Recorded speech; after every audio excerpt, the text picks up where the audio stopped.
Hello ನಮಸ್ತೆ ಎಲ್ಲರಿಗೂ ಹೇಗಿದ್ದೀರಾ? ಎಲ್ಲರೂ ಚೆನ್ನಾಗಿದ್ದೀರಾ ಅಂತ ಭಾವಿಸ್ತೀನಿ. ಸೊ ಹುಷಾರಿಲ್ಲದ ಕಾರಣ ವಾಯ್ಸ್ ನನ್ನ ಸರಿ ಇಲ್ಲ. ಸೊ ಯಾರು ಏನೋ ಅಂದ್ಕೋಬೇಡಿ. ಸೊ ತುಂಬ ದಿನ ಆದಮೇಲೆ ವಿಡಿಯೋ ಮಾಡ್ತಾಯಿದ್ದೀನಿ. ಬಿಕಾಸ್ ಎಲ್ತ್ ಸರಿ ಇಲ್ಲದ ಕಾರಣ ವಾಯ್ಸ್ ಹೋಗಿದೆ, ನಿಮಗೆ ಗೊತ್ತಾಗ್ತಾ ಇದೆ. ಸೊ ಈ ಒಂದು ರೀಸನಿಗೆ ನಾನು ವಿಡಿಯೋ ಮಾಡಿರಲಿಲ್ಲ. ಗೃಹಲಕ್ಷ್ಮಿದು ಲಾಸ್ಟ್ 21ನೇ ಕಂತಿನ ಅಪ್ಡೇಟನ್ನು ಕೊಟ್ಟಾದ ನಂತರ ನಾನು ಯಾವುದೇ ಅಪ್ಡೇಟನ್ನು ಕೊಟ್ಟಿಲ್ಲ. ಸೊ ಅದಾದಮೇಲೆ ನೀವು ಬೇರೆ ಚಾನಲ್ಗಳಲ್ಲಿ ಅಥವಾ ಟಿ ವಿ ಮಾಧ್ಯಮದಲ್ಲಿ ನೋಡಿರ್ತೀರ, ಗೃಹಲಕ್ಷ್ಮಿ ಯೋಜನೆ 21ನೇ ಕಂತು, 22, 23, 24 ಕಂತುಗಳು ಬಂತು. ಸೊ ಇದ್ರ ಬಗ್ಗೆ ಸರ್ಕಾರ ಏನು ಹೇಳ್ತಾ ಇದೆ, ಏನಕ್ಕೆ ಹಣನ ಕೊಡ್ತಾ ಇಲ್ಲ? ಸೊ ಕೆಲವೊಬ್ರು ಹೇಳ್ತಾ ಇದ್ದಾರೆ 22ನೇ ಕಂತು ರಿಲೀಸ್ ಆಗಿದೆ ಅಂತ. ಬಟ್ ಸುಮಾರಷ್ಟು ಜನ ನನಗೆ ಕಮೆಂಟ್ ಮುಖಾಂತರ ತಿಳಿಸಿದ್ದಾರೆ, ನಮಗೆ 21ನೇ ಕಂತಿನ ಹಣನೇ ಬಂದಿಲ್ಲ ಅಂತ ಹೇಳ್ತಾ ಇದ್ದಾರೆ.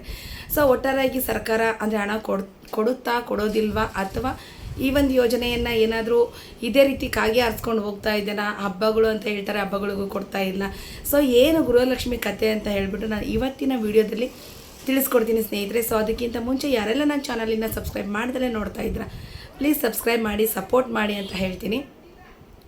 ಸೊ ನಿಮಗೆ ಗೃಹಲಕ್ಷ್ಮಿ ಹಣದ ಬಗ್ಗೆ ಹೇಳೋದಾದರೆ 21ನೇ ಕಂತಿನ ಹಣನ ಬಂದು ಅವ್ರು ಹೇಳಿದರು ಗೌರಿ ಗಣೇಶ ಹಬ್ಬಕ್ಕೆ ನಾವು ಬಿಡುಗಡೆ ಮಾಡ್ತೀವಿ. ವರಮಹಾಲಕ್ಷ್ಮಿ ಅಂದರು, ವರಮಹಾಲಕ್ಷ್ಮಿ ದಿನ ಸಂಜೆ ಬಿಡುಗಡೆ ಮಾಡಿದ್ದಾರೆ ಅನ್ನೋ ಒಂದು ಸುದ್ದಿ ಬಂತು. ಅದಾದಮೇಲೆ ಎಷ್ಟೋ ಜನರಿಗೆ ಹಣ ತಲುಪಿರಲಿಲ್ಲ. ಸೊ ನಾವು ಅವ್ರು ಹೇಳಿದ ಸ್ಟೇಟ್ಮೆಂಟ್ಗಳ ಪ್ರಕಾರನೇ ನಾವು ಹೇಳಿದ್ವಿ. ಸೊ ಅದಾದಮೇಲೆ ಗೌರಿ ಗಣೇಶ ಹಬ್ಬಕ್ಕೆ ಬಂದು 21ನೇ ಕಂತಿನ ಹಣ ಬಂದಿದೆ ಅಂತ ಹೇಳಿದರು. ಹೌದು, ಖಂಡಿತವಾಗ್ಲೂ ಬಂದಿದೆ, ತುಂಬ ಜನಕ್ಕೆ ಬಂದಿದೆ. ಮತ್ತು ಒಂದು 50% ಜನ ಬಂದಿದೆ ಅಂತ ಹೇಳ್ತಾರೆ, ಇನ್ನೂ ಒಂದು 50% ಜನ ನಮಗೆ ಹಣ ಬಂದಿಲ್ಲ ಅಂತ ಹೇಳ್ತಾರೆ. ಬಟ್ ಇವರು ಎಷ್ಟು ಜನಕ್ಕೆ ಹಾಕಿದ್ದಾರೆ ಅಥವಾ ಇಲ್ಲ ನಾವು ಹಾಕಿದ್ದೀವಿ ಅಂತ ತೋರಿಸ್ಕೊಳಕ್ಕೋಸ್ಕರ ಈ ರೀತಿ ಮಾಡ್ತಿದ್ದಾರೆ ಅನ್ನೋದು ಖಂಡಿತವಾಗ್ಲೂ ಗೊತ್ತಿಲ್ಲ ಸ್ನೇಹಿತರೆ. ಸೊ ಇನ್ನೊಂದು ಏನಪ್ಪ ಅಂತ ಹೇಳಿದರೆ, ಇವಾಗ 22, 23 ನಾವು ರಿಲೀಸ್ ಮಾಡಿದ್ದೀವಿ, ಇನ್ನು ಒಂದು ಕಂತಿನ ಮಾತ್ರ ಬಾಕಿ ಇದೆ ಅಂತ ಹೇಳ್ಬಿಟ್ಟು ಸ್ವತಃ ಲಕ್ಷ್ಮೀ ಹೆಬ್ಬಾಳ್ಕರ್ ಮೇಡಮ್ ಅವರೇ ಸ್ಟೇಟ್ಮೆಂಟ್ಗಳನ್ನ ಕೊಡ್ತಾ ಇದ್ದಾರೆ. ಬಟ್ ನಮ್ಮ ಪ್ರಕಾರ ನಮಗಿನ್ನ 3 ಕಂತಿನ ಹಣ ಬರಬೇಕಾಗಿದೆ. ಬೇರೆ ಒಂದು ಮೂಲಗಳ ಪ್ರಕಾರ ಬಂದಿರತಕ್ಕಂಥ ಮಾಹಿತಿ ಏನು ಅಂತ ಹೇಳಿದರೆ, ಇನ್ನೇನು ದಸರಾ ಬಂತಲ್ವ, ಸೊ ಇವರು ಗೃಹಲಕ್ಷ್ಮಿ ಹಣ ಹೆಂಗೆ ಹಿಡ್ಕೊಂಡ್ಬಿಟ್ಟಿದ್ದಾರೆ ಅಂತ ಹೇಳಿದರೆ, ನಾವು ತಿಂಗಳ ಕೊಡೋದಿಲ್ಲ, ಇನ್ಮೇಲೆ ಹಬ್ಬಕ್ಕೆ ಕೊಡ್ತೀವಿ ಅಂತ ಏನಾದರೂ ಚೇಂಜ್ ಮಾಡ್ಕೊಂಡಿದ್ದಾರಾ ಅಂತ ನಮಗೆ ಕ್ವಶನ್ ಮಾರ್ಕ್ ಬರ್ತಾ ಇದೆ. ಸೊ ವರಮಹಾಲಕ್ಷ್ಮಿ ಮುಗೀತು, ಗಣೇಶನ ಹಬ್ಬ ಆಯಿತು, ಗಣೇಶ ಆಲ್ರೆಡಿ ಬಂದಾಯಿತು, ಹೋಗಾಯಿತು, ಇನ್ನೇನು ಮುಂದಿನ ವರ್ಷದ ಗಣೇಶನ ನಾವು ಕಾಯಬೇಕಾಗುತ್ತೆ. ಸೊ ಇವಾಗ ನೆಕ್ಸ್ಟ್ ಅವ್ರಿಗೆ ತೋರಿಸ್ಲಿಕ್ಕಿರೋದು ಇದೇ ತಿಂಗಳಲ್ಲಿ ಅಂತ ಆದರೆ, ಇದೇ ತಿಂಗಳ ಮಂತ್ ಎಂಡಲ್ಲಿ ದಸರಾ ಬರುತ್ತೆ. ಸೊ ದಸರಾ ಹಬ್ಬಕ್ಕೆ ನಾವು ಉಳಿದ ಕಂತಿನ ಹಣ ಕೊಡ್ತೀವಿ ಅಂತ ಹೇಳ್ತಿದ್ದಾರೆ. ಅವ್ರ ಪ್ರಕಾರ 1 ಕಂತು ಅಂತ ಹೇಳ್ತಿದ್ದಾರೆ.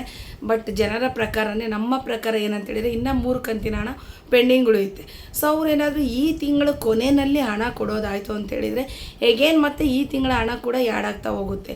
ಇನ್ನು 4 ತಿಂಗಳು ಕಳೆದ್ವಿ ಅಂತ ಹೇಳಿದ್ರೆ ಸೆಪ್ಟೆಂಬರು, ಅಕ್ಟೋಬರ್, ನವಂಬರ್, ಡಿಸೆಂಬರ್, ಇನ್ನು 3 ತಿಂಗಳು ಹೋಯ್ತು ಅಂದರೆ ಈ ವರ್ಷನೇ ಮುಗಿದೋಗುತ್ತೆ. ಸೊ ಅಲ್ಲಿಗೆ 6 ತಿಂಗಳ ಹಣ ಇವರು ಪೆಂಡಿಂಗ್ ಉಳಿಸ್ಕೊಂಡಂಗೆ ಆಗುತ್ತೆ. ಇವರು ಯಾವ ರೀತಿ ಹಣ ಕೊಡ್ತಿದ್ದಾರೆ ಕೊಡ್ತಿಲ್ಲ ಒಂದು ಗೊತ್ತಾಗ್ತಾ ಇಲ್ಲ. ಲಕ್ಷ್ಮೀ ಹೆಬ್ಬಾಳ್ಕರ್ ಮೇಡಮ್ ಅವ್ರು ಹೇಳೋ ಪ್ರಕಾರ ನಾವು 21, 22 ಆಲ್ರೆಡಿ ರಿಲೀಸ್ ಮಾಡಿದ್ದೀವಿ, 23 ಮಾತ್ರ ಬ್ಯಾಲೆನ್ಸ್ ಇದೆ ಅಂತ ಹೇಳ್ತಾರೆ. ಬಟ್ ಜನರಿಗೆ ನೋಡಿದರೆ 21 ಕಂತವರೆಗೂ ಮಾತ್ರ ಬಂದಿದೆ. ಅದು 21ನೇ ಕಂತಿನ ಹಣ ಇನ್ನು ಎಷ್ಟೋ ಜನರಿಗೆ ಬಂದಿಲ್ಲ.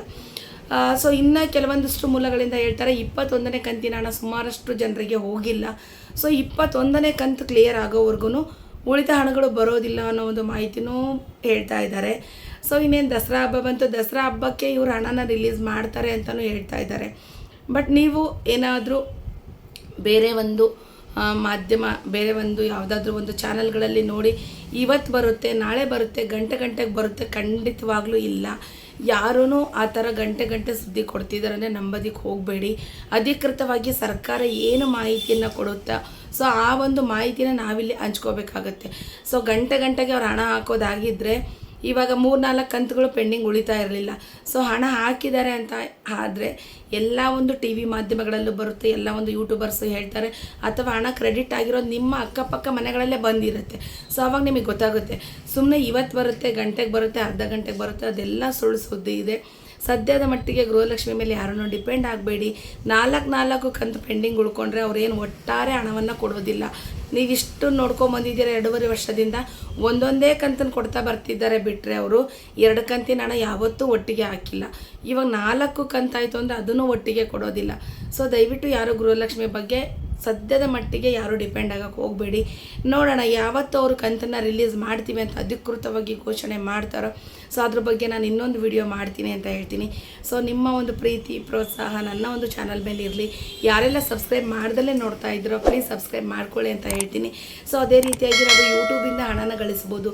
ಈ ಒಂದು ಯೂಟ್ಯೂಬ್ ಅನ್ನೋದ್ರ ಬಗ್ಗೆ ಒಂದು ತರಬೇತಿಯ ಬಗ್ಗೆ ಕೇಂದ್ರ ಸರ್ಕಾರ ಒಂದು ಮಹತ್ವದ ಒಂದು ನಿರ್ಧಾರವನ್ನು ತಗೊಂಡಿದೆ. ಸೊ ಅದು ಏನಿದೆ, ಯೂಟ್ಯೂಬಿಂದ ಹಣ ಗಳಿಸ್ಬೋದಾ ಏನು ಅಂತ ಹೇಳ್ಬಿಟ್ಟು ನನ್ನ ಒಂದು ನೆಕ್ಸ್ಟ್ ವೀಡಿಯೋದಲ್ಲಿ ಹೇಳ್ತೀನಿ ಸ್ನೇಹಿತರೆ. ಸೊ ಖಂಡಿತವಾಗ್ಲೂ ಆ ಒಂದು ವಿಡಿಯೋನ ನೋಡಿ. ತುಂಬ ಜನರಿಗೆ ಯೂಟ್ಯೂಬಿಂದ ಹೇಗೆ ದುಡ್ಡು ಬರುತ್ತೆ, ಏನು ಮಾಡ್ಬೋದು ಅನ್ನೋರಿಗೆ ಅದು ತುಂಬ ಹೆಲ್ಪ್ ಆಗುತ್ತೆ ಅಂತ ಹೇಳ್ತೀನಿ. ಸೊ ಯಾರೆಲ್ಲ ಈ ಒಂದು ವಿಡಿಯೋನ ನೋಡಿದ್ದೀರೋ ತಪ್ಪದೇ ಸಬ್ಸ್ಕ್ರೈಬ್ ಮಾಡಿ. ನಿಮಗೆ ಯಾವ ಕಂತಿನ ಹಣ ಬಂದಿದೆ ಬಂದಿಲ್ಲ ಅನ್ನೋದನ್ನು ಕಮೆಂಟ್ ಮುಖಾಂತರ ತಿಳಿಸಿ ಅಂತ ಹೇಳ್ತೀನಿ. ಥ್ಯಾಂಕ್ ಯು ಎಲ್ಲರಿಗೂ.